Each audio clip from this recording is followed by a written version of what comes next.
শীত চলে আসলেই তরকারির স্বাদটা দ্বিগুণ বেড়ে যায়। আর এই স্বাদটা গরমের সিজনে কিন্তু মোটেও থাকে না। তাই শীতের সময় লাউটা খেতে ভীষণ মজা লাগে। আসসালামু আলাইকুম, আমি রুমানা নতুন আরও একটি রেসিপি নিয়ে চলে এসেছি। এই তো ফার্স্টে প্যানের মধ্যে সর্ষের তেলটা দিয়ে দিলাম। তেলটা দিয়ে একটু পেঁয়াজটা ভেজে নিয়েছি। এখন আমি এক এক করে মশলা দিয়ে দেবো। এখানে আমি দিয়ে দিয়েছি আধা চামচের মতো রসুন বাটা, দিয়ে দিয়েছি পেঁয়াজ বাটা আধা চামচের মতো, জিরা বাটা আধা চামচের মতো, 1 চামচের মতো আমি অ্যাড করে দিয়েছি হলুদের গুঁড়ো, স্বাদ মতো লবণ। এই তো সম্পূর্ণ মশলাগুলো দিয়ে আমি কিন্তু এখানে একটু পানি অ্যাড করে দিয়েছি। এই তো পানিটা দিয়ে মশলাটা কষিয়ে নেব। তো এখানে ফালি করা কিছু কাঁচামরিচ অ্যাড করে দিয়েছি। তো আজ আমি তরকারিটা শুধু কাঁচামরিচ দিয়ে রান্না করব। এখানে কোনো গুঁড়ো মরিচ অ্যাড করব না, তাই আমি কাঁচামরিচ দিয়ে আজ এই লাউয়ের তরকারিটা রান্না করব। এই তো এখানে কিন্তু আমি চিংড়ি মাছ, ছোট ছোট চিংড়ি মাছ ভালো করে পরিষ্কার করে নিয়েছিলাম। এখন আমি এই মশলার সাথে চিংড়ি মাছগুলো দিয়ে একটু সুন্দর করে কষিয়ে নিয়েছি।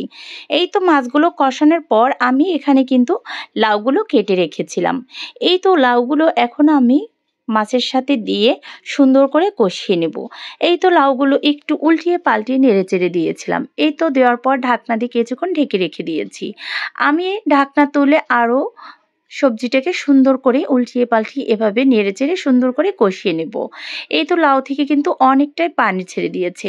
তো মাশাআল্লাহ, লাউয়ের কালারটা কিন্তু দারুণ চলে আসছে। এই তো অনেকটা পানি ছেড়ে দেওয়ার পর আমি কিন্তু এখানে 2 কাপের মতো পানি অ্যাড করব। যেহেতু লাউ রান্না করব, তো লাউয়ের মধ্যে বেশি পানি অ্যাড করা যাবে না।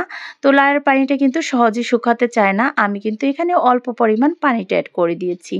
এই তো 2 কাপের মতো পানি দিয়ে একটু লাউটা ভালো করে নেড়ে চেড়ে ঢাকনা দিয়ে ঢেকে দিব। এই তো আমি ঢাকনা তুলে কিছুক্ষণ পর এভাবে নেড়েচেড়ে নিয়েছি। এই তো মাশাআল্লাহ, লাউটা প্রায় রান্না হয়ে আসছে। এখন আমি এভাবে আরও কিছুক্ষণ একটু রান্না করে নিব। আর সত্যি এরকম বেশি ছোট ছোট চিংড়ি মাছ দিয়ে লাউটা রান্না করলে খেতে অনেকটাই মজা হয়।